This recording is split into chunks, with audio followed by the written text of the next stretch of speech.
Welcome to Spiritual Healing and Psychotherapy. My name is Mary, or officially Dr. Mary Patricia Quinlivan, and this podcast is all about whole healing physically, emotionally, psychologically and spiritually.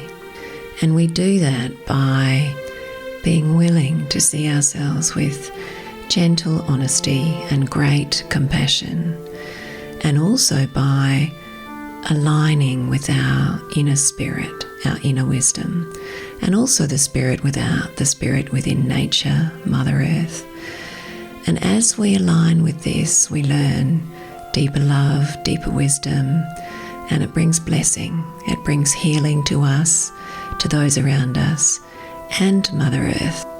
I've been a doctor for over 34 years, and you can look me up on my website, which is livingawarenesswa.com, and also my Facebook, Instagram and YouTube channel, which are all Living Awareness WA. So today's episode is going to be about loving our loved ones. And I'm bringing this up specifically today because I'm in a space where there's inner transition. So there's a deepening into oneness, which is very beautiful. But because it's quite a big shift, the small self, the ego identity, you could say the aspects of me that are still in fear or have guilt or unworthiness are coming up. And when they're coming up, the people that often cop it are our closest loved ones. And I did do an episode a few weeks ago on healing grumpiness, and I talked quite a lot about projection there. So I won't talk too much about projection, although it's incredibly important, because we do, without even realising it a lot of the time, whatever's going on in us, we will see it, project it onto those around us without even knowing that we're doing it. And in fact, one thing I really want to start with today is if we're talking about loving our loved ones, the first person we really need to love is ourselves. It's always going to be about that.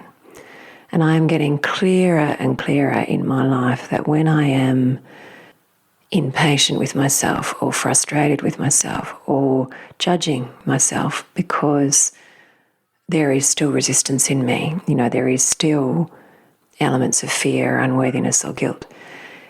If I judge that, then I'm going to be judging it in others as well.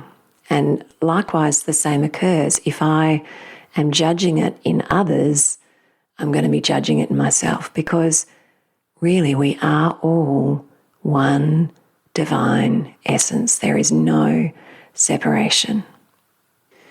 And it's a really beautiful thing. It's why Jesus said, by the way, love your brother as you would love yourself. That was not about healing your brother, although it does. It was about healing us. So the most beautiful thing is to look at our loved ones as though they're us. As though, really do true empathy, really jump inside their skin and notice how they may be feeling. And the particular aspect that I want to talk about today, because it's been coming up a fair bit for me and I've seen it with clients as well lately, is that tendency we can often have to want to change or adjust another, change who they are, to give them advice, to tell them what we think they should do, to do those, to not accept them entirely as they are. And I have noticed in myself when I've been going through this inner transition and I've not been totally at peace with my own resistance or just really gentle with it and kind with it, then I may be noticing my loved ones and their patterns that I seem to think are unwholesome, which they're obviously not, because it's obviously what they need to experience. but I notice their patterns with frustration as well. And mostly, thank goodness, I keep that in my head now. But I don't even want it in my head, really. I can still, even in my head, have a tendency to think they need to change, or I should tell them this or that, and at times it does come out still. I've got to be completely honest with you. I can give advice when it's not necessarily needed or wanted.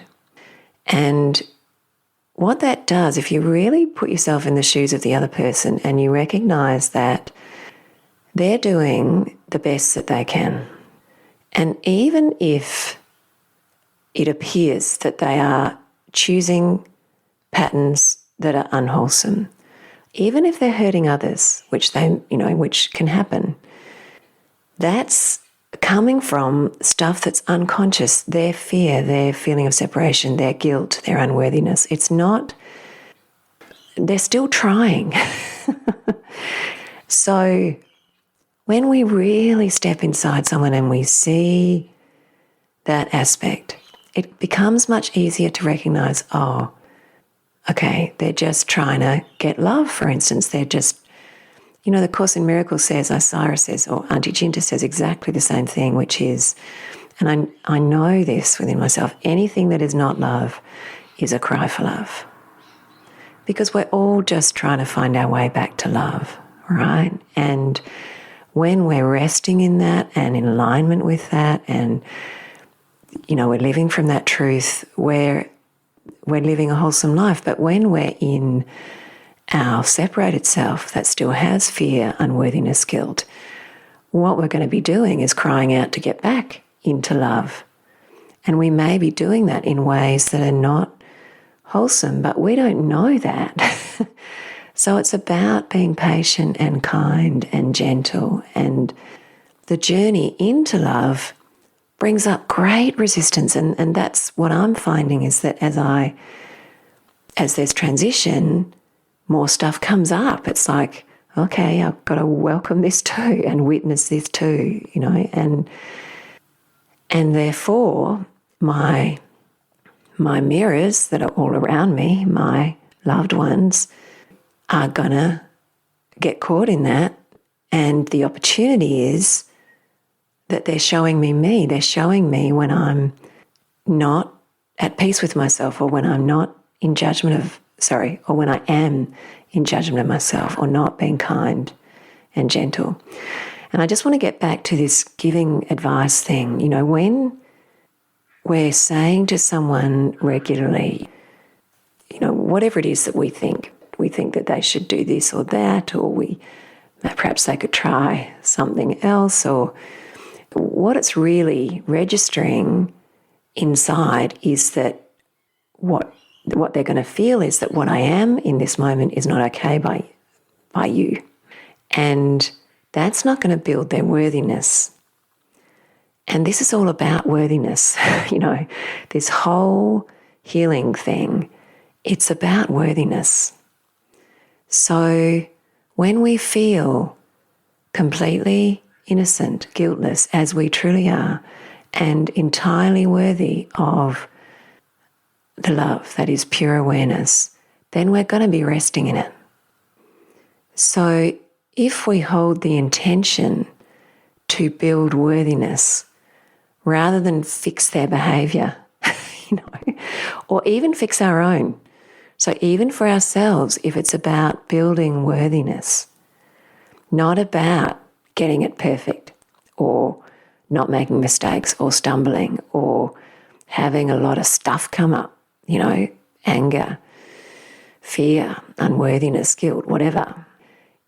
It's going to be about witnessing that in the same way presence or pure awareness does. And, I had this beautiful experience in my meditation this morning, and it always brings up emotion when I feel this love so intensely. It was just this absolute recognition of the power of true acceptance.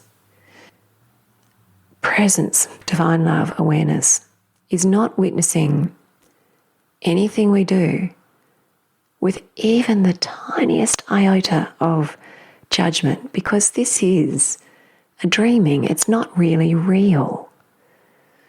And all we are is this divine love. But not only that, is that there's a recognition that when we're in our small self, our separated self, there's absolute acceptance for that.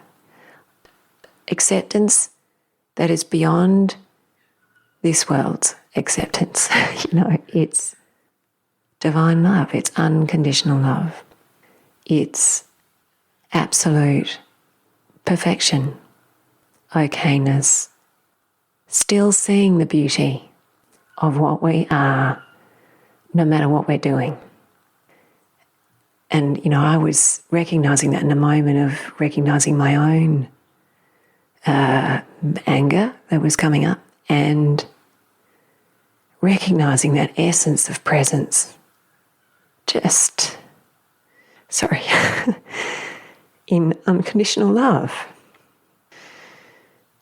And when I told you that I have had inside my head mostly, but does come out sometimes with my loved ones when I'm feeling judgy about myself and I can get judgy about them and want to, give them advice or tell them, I don't know, whatever I think they should be doing. When I know how awareness is holding them, which is with that same perfection. You are perfect. You are divine. You are beautiful. Even as this being with all your imperfections. And so if I can hold them like that, not only am I going to get better at holding myself like that, but it's going to be really good for them. And guess what? As it builds their worthiness, those behaviours that we may feel are unwholesome they're never unwholesome. They're just what that person needs to experience in this moment.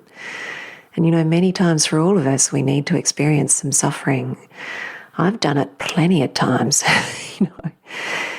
that I have needed to experience a period of, Auntie Ginta would call it process, not mistake, but process, where not quite being on the right track, and it may cause some suffering, and that it's that suffering that caused that eventually got me out of it.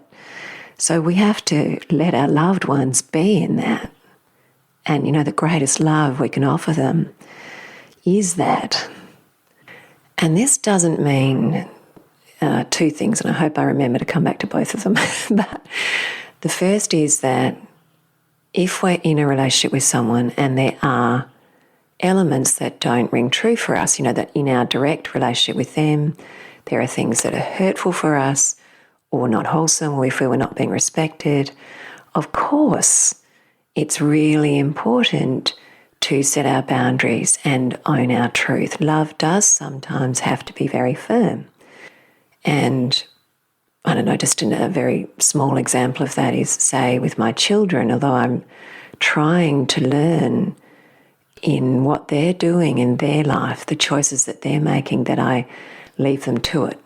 Unless they ask me for advice, which might be different, but otherwise that I mostly leave them to it. But in their direct relationship with me, in the things that they do, say if they've left home now, but if they come over for dinner and they are on their phone all the time, then they're not wanting to talk, or which is, it doesn't really happen much, or they don't want to help me clean up, or whatever it is, I'm perfectly entitled to express, get yourself up and do the dishes for me, or whatever it is, or, no phones at the dinner table, or if they might forget to ask me about how I am, or, I might express that, whatever it is.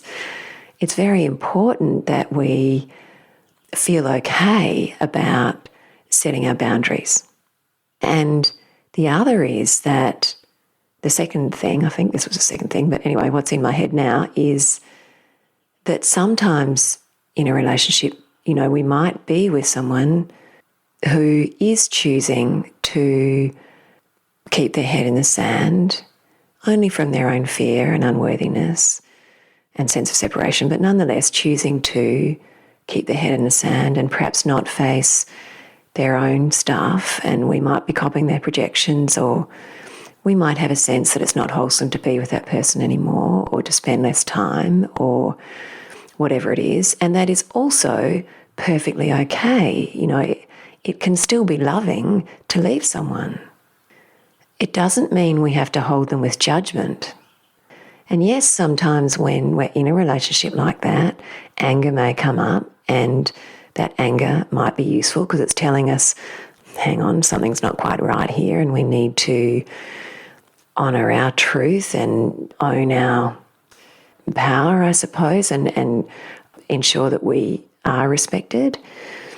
So what I'm talking about, loving our loved ones, it doesn't stop the firmness if firmness is required. Honestly, sometimes if someone is really caught in, let's say, it could be, standard behaviours, I guess, that all of us can get caught in, and it might be perhaps we're really caught in victimhood and blaming outside and not taking responsibility, or it might be that we're getting ourselves recurrently into conflict with others, or perhaps we're limiting ourselves from fear and we're not connecting with people or offering our value to the world, or perhaps we're getting caught in a lot of drama, or look, whatever it is, right? And we can all do that.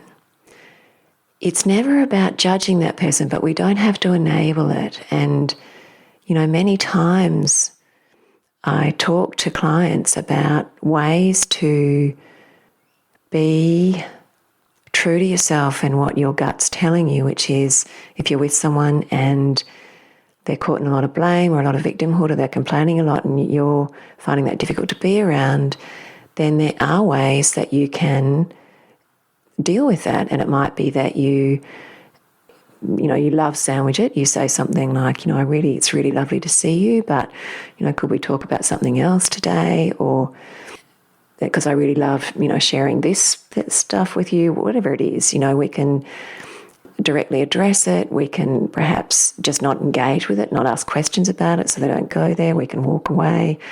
We can do all those things to try and not enable behaviours that don't sit with us in a wholesome manner.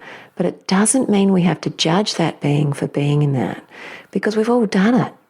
I'm still capable of victimhood. Any moment that I'm in a state of resisting or wishing a certain thing wasn't happening, that's a little bit of victimhood, because it's not resting in that everything that's happening is perfect. And that doesn't mean that there aren't moments where it's totally okay to be grieving or just sad or feeling frustrated or feeling a little bit like, I wish this wasn't happening. We can hold that too with the greatest gentleness. And I just want to get back to this giving advice thing, because it's been one of my biggest learning lessons, to be honest, in this lifetime. And people, clients sometimes say to me, so is it never okay to give advice? And no, nothing is never. And it's all about handing it to presence. And obviously, if someone comes to you and is asking your advice, or that's your role, you're a therapist, but even as a therapist, it's not really about giving advice. It's about turning them in. In fact, it's rarely ever about that. Perhaps a little bit of pulling back or guidance towards what feels wholesome or what feels wholesome for them. But it's about them discovering what's a wholesome way forward, them listening to their own heart. But, sometimes people directly ask, and that's, in that circumstance, if you feel that it might be wholesome to, perhaps from your own experience, which is often the best way to say, well, when I was experienced that, what I found to be wholesome was, this or that. And then they can take that in whatever way they want to. And there hasn't been there's just been you sharing your experience. It's not about, and from that they tune into their own wisdom and can guide themselves from there, rather than that direct, this is what you should do, which when we're parents, we can occasionally step into, or we can probably do it with anyone for that matter. And certainly for me, there's been a lot of learning around pretty well letting that go. And certainly in those moments where it does feel that it's okay to give some guidance, the absolute key comes back to this acceptance, this everything that you are, I totally understand, is totally acceptable. I see you, I understand where you're at. It's that deepest empathy and recognition that whatever they are is acceptable, is lovable. And also that opportunity to share from our own experience of what has been wholesome for us. And it's certainly, I'm noticing that the more I rest in that it does help people shift more than any advice giving would. That there's this growing, if there's a lot of acceptance and love towards that human, and the only boundaries are to do with any direct relationship with me, like I explained before, then there seems to be a growth. It's like that provides the greatest opportunity for them to, shift into whatever's their heart is telling them is wholesome for them. And I know for me, when I've been in moments of process, so perhaps taking a step, in a direction that I may have had to shift from later, that if others told me, I wasn't ready to hear it anyway, so there was no point. It's like what we all gain the most from is this loving acceptance. But the best way forward is always about you and all of us in each moment tuning into our own heart. And the key for me at the moment is taking full responsibility for my own stuff, because I know, there's stuff coming up because of inner transition, and then handing the rest over to presence. And there's always room to set the example for others. Occasionally there may be room to discuss things with people, and that from that basis of pure acceptance. But it's about handing it over. And I don't really know, if I'm being completely honest, what's wholesome. Of course, in any situation, sometimes it's about just being present with it and seeing what comes. And when I rest into that presence, I know what I'm held in is pure acceptance, unconditional love. I know presence, even when I am angry, making mistakes, even if I'm projecting, I am being held in unconditional love. And so if we're wanting to bring presence to our loved ones, that's it. And there may be the opening for other chats, and that's just let presence dictate it. I don't know. In fact, the further I go on in this journey, the less I know. So really, it's just about, in an ongoing way, handing it over to presence. And when I do mess it up, just handing it over to presence again, with no judgment, but just a learning. That's the opportunity of messing it up, is that it's just about learning. And, this podcast, it's what you're hearing is my learning. And, I've got to say to you, anything I say or anything anyone says for that matter, take it into your own heart and sit with presence in yourself and come up with your version. Because we're meant to be our own individual authentic self, and we're meant to express, yes, we are this divine oneness, and yes, there are universal truths within that, but you are your own authentic divine expression. So that's utmost. It is utmost. And if something that you hear from me or anyone else doesn't sit quite true, or That's okay. You do you. You be you. Be the authentic, present, sovereign self that you are, divine love. And just getting back to that not knowing thing, I'm really also in a state at the moment of haven't got a clue. So, and that's because it seems the further I get in to this awareness, the more I'm seeing egoic stuff and, all the mistakes. So then so much doubt comes up because I'm seeing the ego aspects more and more and more clearly. So it's a little bit like, well, all I can do is what was I saying to myself the other day? Awareness. What awareness is always loving. It's not scared. Awareness isn't scared. So it's only when I'm in the small self that there is doubt even. Awareness isn't doubting. It's just resting in love, open for the next opportunity. And nor is it judging, by the way, if the aspects of small self get it slightly wrong, or it's not really wrong. Let's go back to that word process, learning process. So I just want to reassure you if you're also in that state, and I just want to say anything I have said, you rest with it in your heart. You be authentic to you. This is just guidance from my experience, my current experience.